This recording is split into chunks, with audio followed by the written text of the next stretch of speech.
Humans depend on bats for survival, and that's something a lot of people don't realize.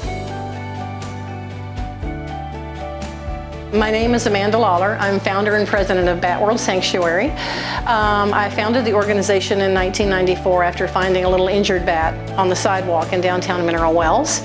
And since then, we've been saving bats from around the world.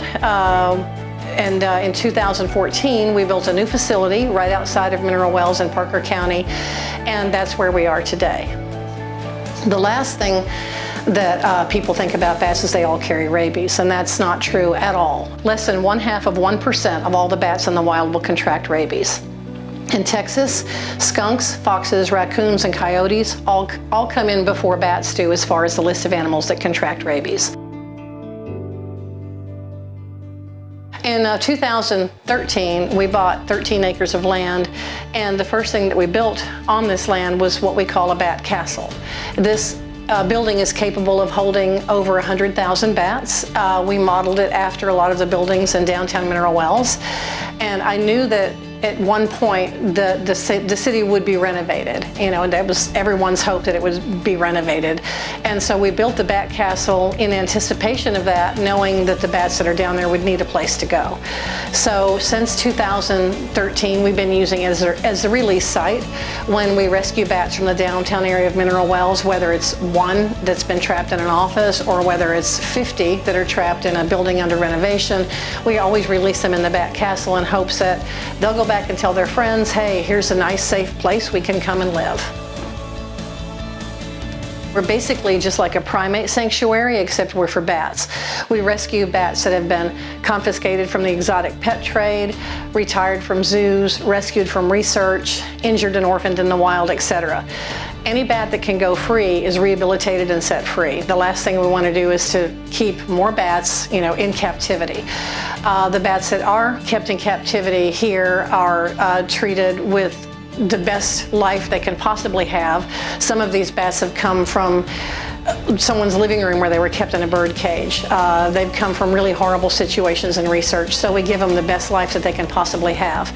And every year we rescue and rehabilitate anywhere between 500 and 1,500 bats annually.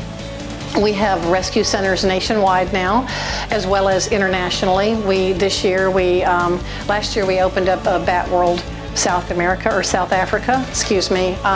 This year we have Bat World Argentina and Bat World Bulgaria, so we're expanding internationally now as well.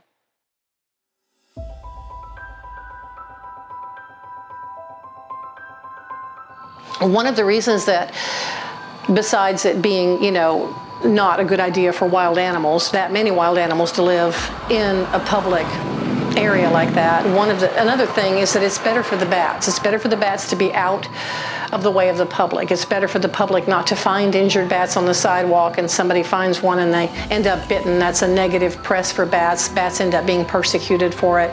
Another thing is that there are cats and skunks and dogs and snakes and everything else that end up getting bats and hurting them. So bigger roosts like that need to be in a place where cat populations and things like that can't get to the animals. I can't tell you how many times we've gone downtown to rescue bats at 6 a.m.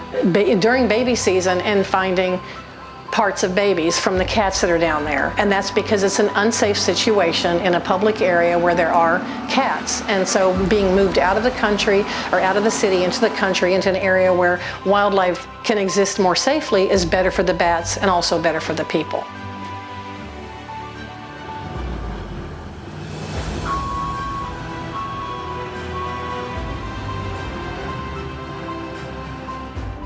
My name's Mark Whitstone. I work for Nix Rental Homes, NSC Properties. Basically what we're doing is we're excluding bats here downtown. We've already accomplished it in several of the downtown buildings. We just did the Jaeger building down here, one block down, and now we're at the Ringo Ball buildings. And basically what we've done, we've put up a mesh skirting through their exits, and when they fly out at night and try to come back the next day, they're excluded basically.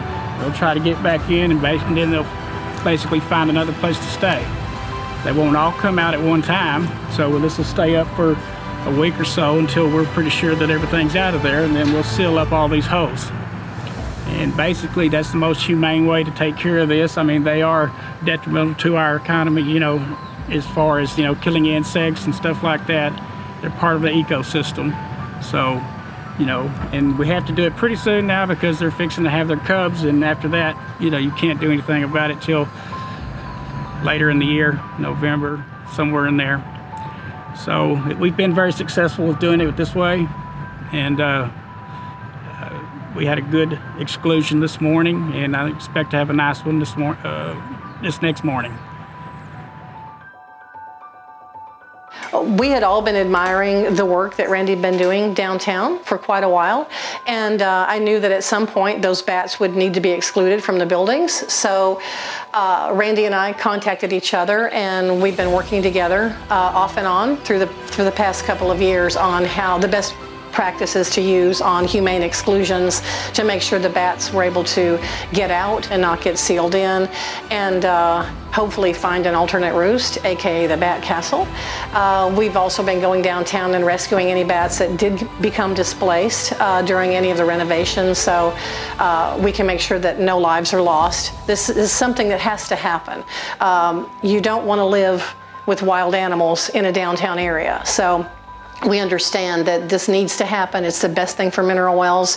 The bats need to be safe as well, so they also need to be humanely evicted, which is exactly, we are for this 100%, and we're so happy that we're able to work with Randy and make this happen the way it needs to happen for the bats and the people of mineral wells as well.